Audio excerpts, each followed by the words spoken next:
Hello and welcome to Yoga by Campy. I'm Campy. Thank you for joining me as I travel around with my trusty mat. Today I'm in Stevenage in England, and this class is part of my 7 days of yoga challenge.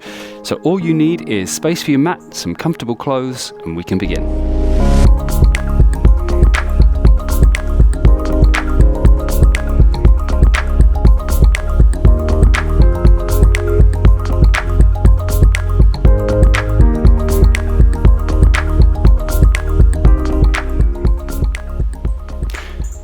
So welcome to day 6 of the 7 days of yoga challenge. I hope you've enjoyed the other classes so far, or if this class is one you've just chosen to do as a one-off, welcome. The idea behind the challenge is that we practice for 7 days in a row to see what differences, what changes we experience, both physically and mentally, so in the body and the mind. Apologies if you can't see me very well, but I did choose this spot because I just loved the way the sun was coming through the leaves and creating kind of like a disco light effect, nature's disco lights on the back wall. Okay, so we're going to start the class as we do in the other classes in this challenge with a bit of breath work to connect with the body and also with the mind. So find a comfortable seated position. You can be kneeling on your mat, or sat on a bolster, cross-legged, or sat on a block, whatever works for you. Gently close the eyes down. And just settle into your physical form. Maybe see yourself, the outline of yourself on the mat.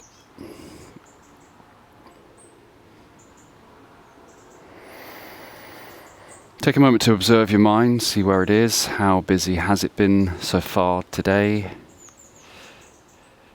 Is it dwelling on the past? Is it racing into the future?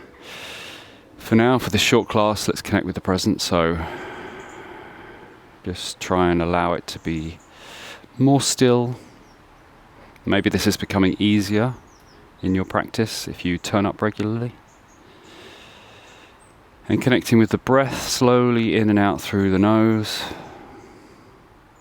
Allowing the breath just to fall into the lungs. And then fall out of the lungs as we exhale. And we'll consciously slow it down now. So breathing in for 4, 3, 2, 1. And out for 8, 7, 6, 5, 4, 3, 2, 1. In for 4, 3, 2, 1. Out for 8, 7, 6, 5, 4, 3, 2, 1. Inhale for 4. 3, 2, 1. Exhale for 8, 7, 6, 5, 4, 3, 2, 1. Inhale for 4, 3, 2, 1. Just hold the breath here at the top. 3, 2, 1. Let it go. 7, 6, 5, 4, 3, 2, 1. Again, hold here. 3, 2, 1. Then inhale. 3, 2, 1. Hold. 3, 2, 1. Exhale. 7, 6, 5, 4, 3, 2, 1. And hold. 3, 2, 1. One more time. Inhale. 3, 2, 1. And hold. 3, 2, 1. Exhale. 7, 6, 5, 4, 3, 2, 1. And hold. 3, 2, 1. And let the breath just return to its natural rhythm. In through the nose, out through the nose. See any changes that may have occurred physically or mentally. And we'll slowly open the eyes. So that breathing practice is a box breath, even though it's not an even box because we exhale for 8, so it's kind of like a parallelogram? Not parallelogram, a trapezius or something. I can't remember my shapes from maths. But it's really good for calming your nervous system So if you do feel like your stress levels have raised throughout the day, you can do this for 3-4 minutes, maybe 8 rounds in total, just to kind of regulate yourself, to get yourself into the parasympathetic nervous system where you'll feel rest and digest or calm. Breathing in through the nose helps slow the breath down, which helps slow us down as well. Okay, so I am actually sat under a tree that likes to throw acorns down now and then. So let's see how we get on with that. See how I get on with it anyway. But if you do hear me yelp, it's probably because I've been hit by an acorn. So we're going to start in a tabletop position. Tabletop position, wrists under shoulders, knees under hips. Find a nice long spine in this position. So energy out the crown of the head and the tail. Bringing your front body towards your back body. So sandwiching your spine with the front part of your body and the back part. We're engaging in the front and the back here. And we're just going to find any intuitive movements. So moving through all the joints. So focusing on hip joints, knee joints, the shoulders, the wrists, possibly the elbows. The fingers, you can come up into the finger joints, on fingertips, thumbs move. Anything that's feeling good right now.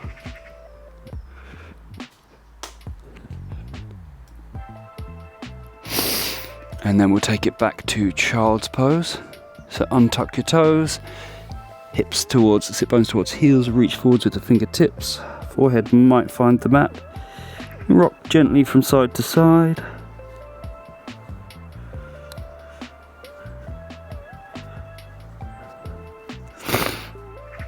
And push the body back up, reaching the hands forwards. We're going to tuck the pelvis under now, sending the top of the thighs towards the mat so we can let the body undulate, ripple down, send the stomach down, roll the shoulders back, bring the hands up for a baby cobra. Place the hands down, spread the fingers, push up. Just try and extend the arms a little bit. Keep the elbows bent for a cobra here.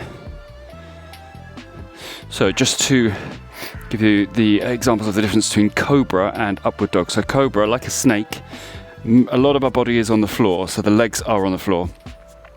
The hands are here, so the top of the body is kind of like the head part of the snake. If we moved into an upward dog, if you want to join me, you can. Upward dog, dogs have 4 limbs, so tops of the feet are down, top of the feet are down, the hands are down. So we're a dog here, a 4-limbed dog, or like I said in the cobra, more of the body's on the floor because we're like a snake that don't have legs or limbs. So just take a moment either in your upward dog or your cobra, lifting the sternum up, enjoying this back bend. Then wherever you are, we're going to tuck the toes under, we're going to lift the hips up and back for a downward facing dog. Now find intuitive movement here, so moving through the joints, walk your dog out. Again, anything that feels good, that's helping you release any bits of tension this part of the day.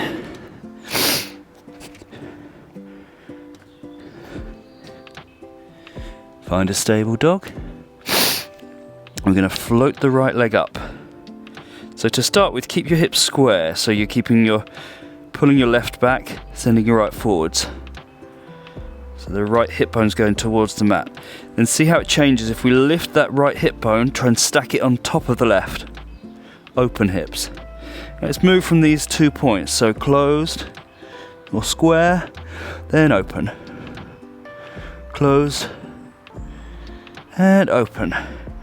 The foot can come higher and open, obviously. Close and open. We're going to play around with some closed hip and open hip poses today. So sweeping the nose down, the knee down underneath yourself, stepping up in between the hands.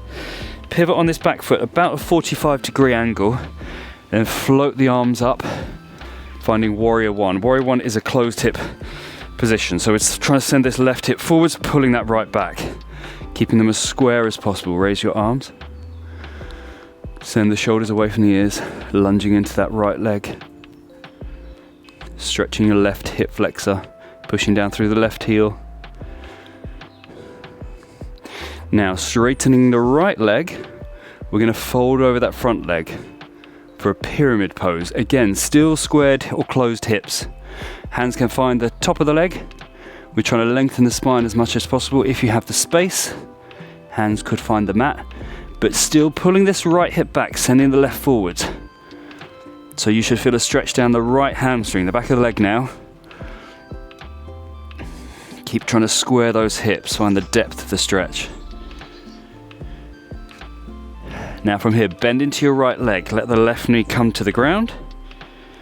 Float the arms up and over yourself as we lunge, low lunge, into that right leg, stretching this left hip flexor. Again, hips still squared, in line with the mat. Pull the right back, send the left forwards, stretch out this left front of the hip even more. Raise the arms. Now we'll frame the right foot, one hand each side, slide your right foot back, lift the leg up behind you, lift the knee to start with, stack the hips, open them, and then close them, keeping that leg lifted, keep that heel pushing up to the sky. Sorry, heel pushing up to the sky, but heel also pushing towards your glute. Then lift the knee up, open the hip, and close, open, and close. So staying here, you can either lower the knee to tabletop, then push up to downward facing dog, like this, lower the knee, pushing up, or from this position, squared hips, push straight into the left leg as we extend it up to that one leg dog again, with a square hip. When we're all here, lower your right leg down, back to downward facing dog. We'll do the other side, so float your left leg up. Keep it square to start with. So sending the front of the left hip down, lifting up in the right sit bone, and then stack the hips, open. Lift those toes. Square,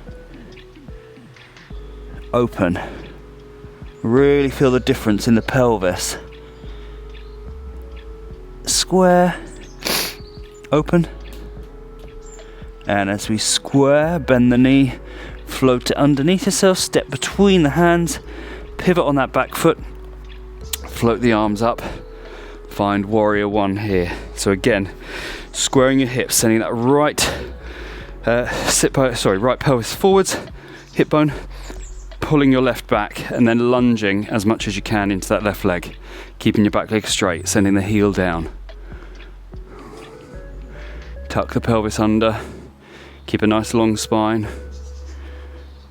square hips, stretch that right hip flexor. Now extend your left leg. We're going to fold over the front leg, so finding a pyramid pose. Oh, there's an acorn, missed me though.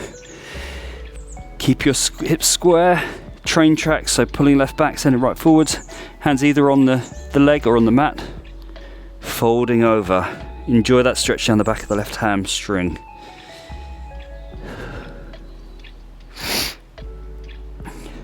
From here, bend into your left leg, let the right knee find the floor, float the arms up and above yourself for low lunge on the left. Again, pulling your left sit bone back, sending the right forwards.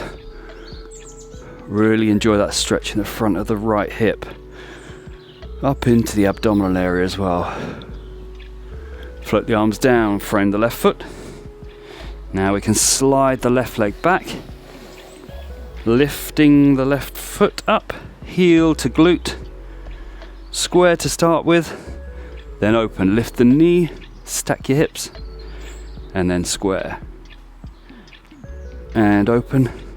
This is great for the lower back as well, square, and open, square.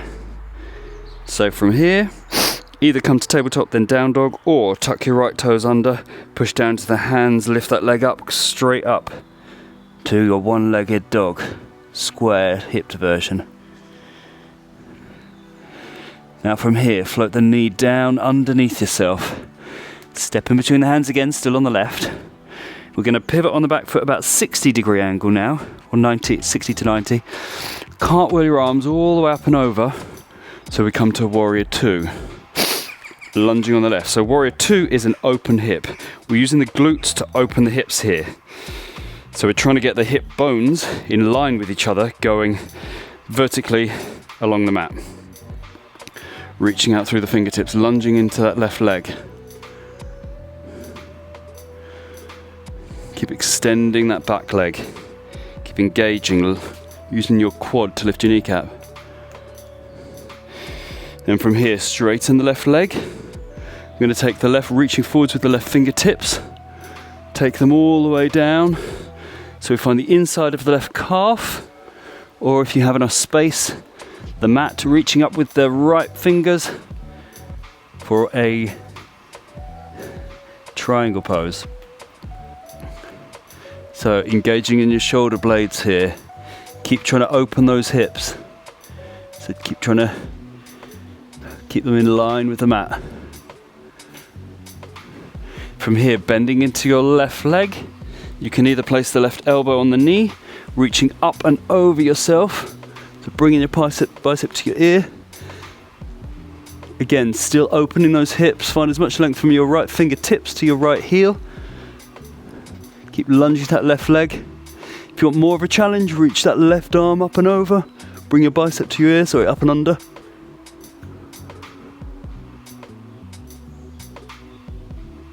Let's all meet back with the elbow on the knee. Reaching with that right fingers, take it forwards so that you end up framing your left foot. Pivot on the right foot. Sweep your left leg back. If you need to go via tabletop, do. But then lift the left leg up to a one-leg dog. All meet in one-leg dog. And then lowering that left leg down to down dog. Just take a few movements here that feel good.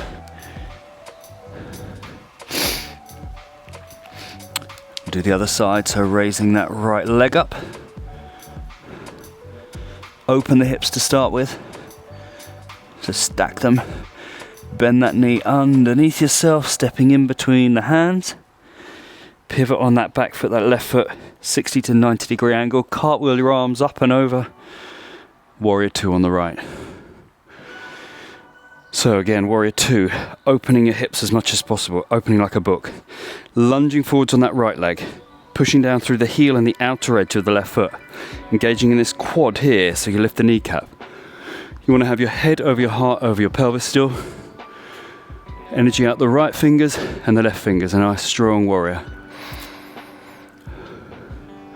Then from here, straighten the right leg.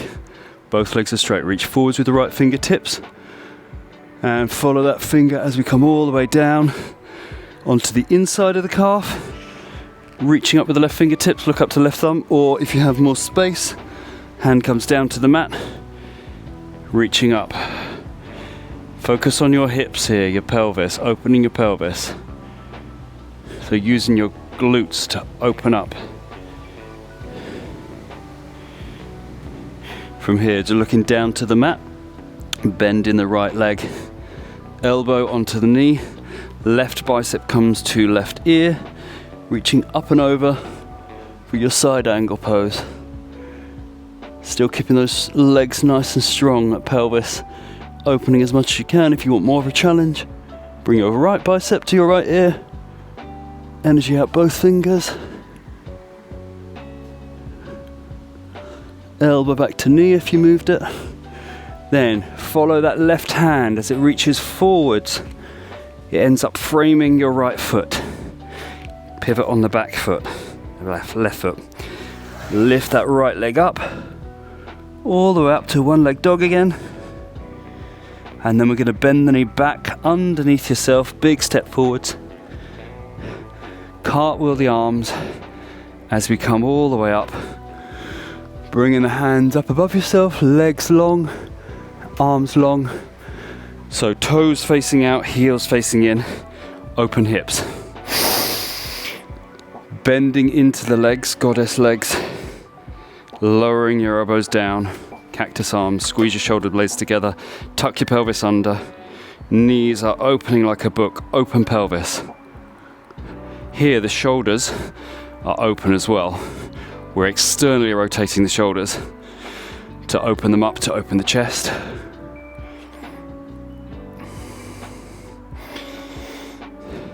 Last few poses, extending out through the legs. Let's see what happens if we bring the toes inside. So heels are going out, toes are in, heels are out. We end up internally rotating the pelvis. And what happens if we internally rotate the shoulders? So we round over, reach forwards, and then we fold over. So wide leg forward fold is internally rotated pelvis and internally rotated shoulders. So if you're turning the shoulders in, protracting the shoulder blades, fold over here, and just let the spine be heavy, let the head be heavy. With your hands down, just rock forwards and backwards on your feet.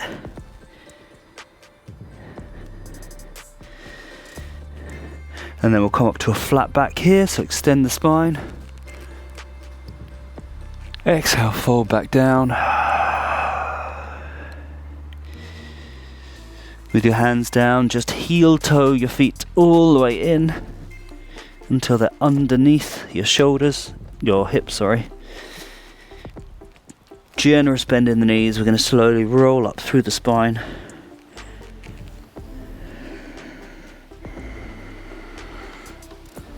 Let the arms slide up the body, reaching all the way up.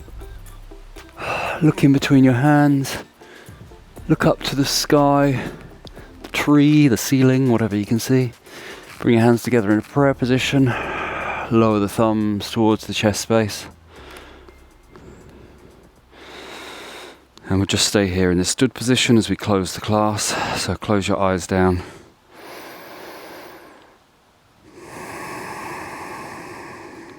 Again, focus into the breath, in and out through the nose. Check in with the mind, see where it was through the class. Any differences you might feel. And we close all these classes with some simple gratitude. So 3 points of gratitude. One thing you're grateful for about this particular class.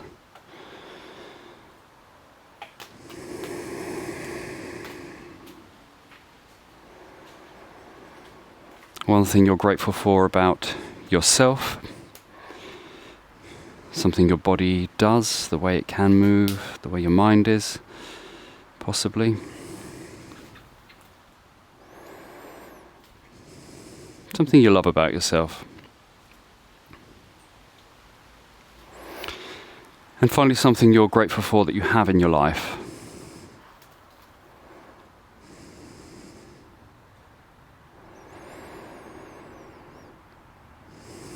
So just on those 3 things, see if you can form them into sentences. I am grateful for something about the class, something about myself, something about something else I have in my life. So once you've formed those thoughts, those sentences, you now have the choice to say them out loud, right here, right now. And with the final one, something you're grateful for, you can communicate that to the thing you are grateful for. So possibly today, put it into words and say it to that thing, animal, plant, person. When we do that, we're often more likely to feel it, and also we send the message to that thing as well. So whatever it is more likely to receive it.